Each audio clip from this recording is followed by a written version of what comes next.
Bienvenue à la séance publique du lundi 3 mars 2025. Saint-Hyacinthe Technopole et ses partenaires municipaux, à savoir la Ville de Saint-Hyacinthe et la MRC des Mascoutins, ainsi que le Conseil des partenaires de la Cité de l'innovation agroalimentaire, ont été informés de la décision du gouvernement du Québec de ne pas accorder de désignation au projet de zone d'innovation en agroalimentaire de Saint-Hyacinthe. Cette décision a été confirmée à l'occasion d'une rencontre qui s'est tenue le vendredi 21 février dernier au bureau de la députée de Saint-Hyacinthe à l'Assemblée nationale, Mme Chantal Soucy, en présence des représentants du ministre de l'Économie, du ministère de l'Économie, de l'Innovation et de l'Énergie et du cabinet de la ministre Christine Fréchette.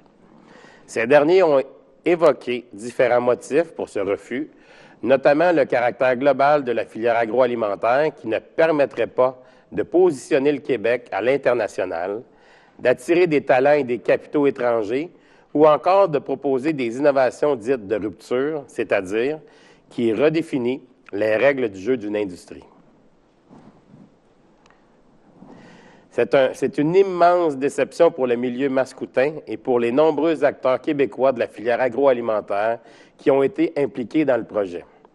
La région mascoutaine a une tradition plus que centenaire en matière de production, de transformation et d'avancement de la science liée au monde agroalimentaire.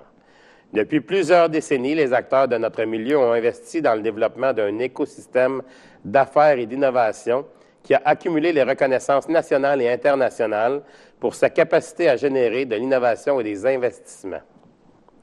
Dans les faits, nous sommes déjà une zone d'innovation et nous sommes profondément désolés de ne pouvoir être reconnus comme tels par notre gouvernement provincial. L'ensemble des parties prenantes de ce projet et moi-même demandons une reconsidération de cette décision. Nous sommes prêts à rencontrer la ministre Christine Fréchette à cet effet. Une telle demande lui avait d'ailleurs été formellement adressée ainsi qu'à son prédécesseur en juillet dernier et en octobre dernier, sans aucune réponse de leur part. Du côté des loisirs, la semaine de relâche est bien entamée et une multitude d'activités passionnantes attend petits et grands.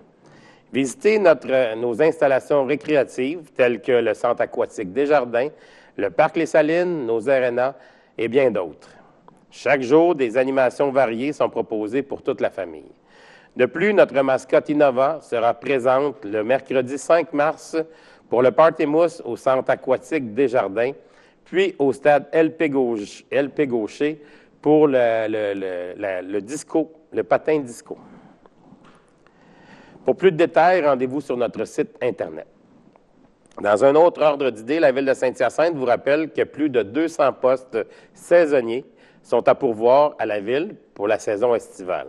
Ces emplois sont offerts pour les jeunes et les moins jeunes et disponibles notamment dans les plateaux aquatiques extérieurs, tels que sauveteurs et assistants sauveteurs. En plus, les formations sont maintenant offertes gratuitement par la Ville. Sinon, devenez manœuvre à l'horticulture ou à la voirie, opérateur de piscine, préposé à la réglementation ou préposé à l'entretien des plateaux et des parcs. Ces emplois sont parfaits pour ceux qui désirent acquérir de nouvelles compétences tout en travaillant pour leur communauté. Autrement, vous pouvez vous laisser tenter par le volet stage. Ceux-ci permettent aux étudiants de découvrir le monde municipal au sein des différents services. Découvrir le métier d'inspecteur municipal, de technicien en génie civil, d'élagueur, d'opérateur à l'usine de filtration ou d'épuration et plus encore. Une belle expérience à ajouter à son CV. Les différentes corporations de loisirs de quartier ont aussi besoin de personnel dynamique pour divertir les jeunes tout l'été. Des animateurs et des aides-animateurs, des accompagnateurs et des intervenants sont donc recherchés pour vivre une expérience unique et stimulante. Travailler pour la Ville de Saint-Hyacinthe, c'est profiter de l'été à l'extérieur avec un salaire compétitif, un horaire flexible et plusieurs nouveaux amis à se faire. C'est aussi œuvrer au bien-être de sa communauté dans un milieu dynamique à dimension humaine. Les détails des emplois et du dépôt des candidatures sont disponibles sur le site Internet de la Ville de Saint-Hyacinthe. Mine de rien, le printemps frappe à notre porte. Ça ne paraissait pas ce matin, mais ça va paraître prochainement.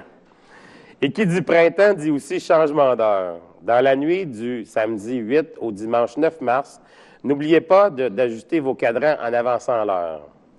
Par le fait même, notre service de sécurité incendie vous invite à profiter du changement d'heure pour vérifier et entretenir vos avertisseurs de fumée. Si cela n'a pas déjà été fait, nous vous invitons à vérifier et entretenir vos avertisseurs de fumée.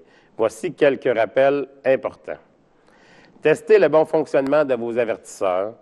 Vérifiez les piles et changez-les au besoin.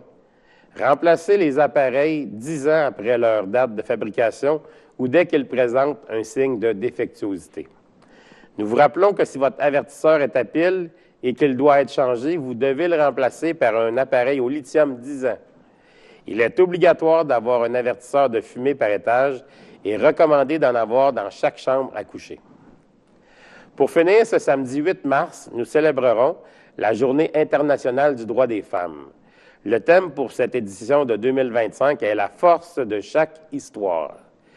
Le thème de cette année souligne l'importance d'amplifier la voix de toutes les femmes, en particulier celles qui continuent à faire face à des obstacles dans leur parcours vers la réussite.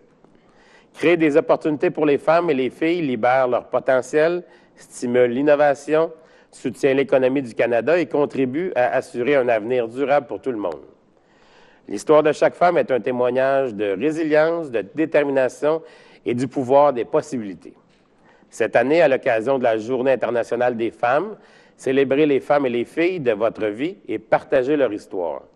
J'en profite donc pour saluer nos collègues féminines du Conseil, Claire, Mélanie et Annie, les employés municipaux et toutes les fières Mascoutaines qui travaillent chaque jour pour bâtir une meilleure communauté, plus inclusive et plus équitable, où tant de défis se dressent encore sur notre route. Mention spéciale à celles qui brillent dans un milieu majoritairement mascoutin et qui réussissent à trouver leur place. Je pense à nos pompières employées à l'usine de filtration ou aux travaux publics et à notre directrice intérimaire du service de la gestion des eaux usées et de la biométhanisation. Je suis fier de vous côtoyer et de collaborer avec vous.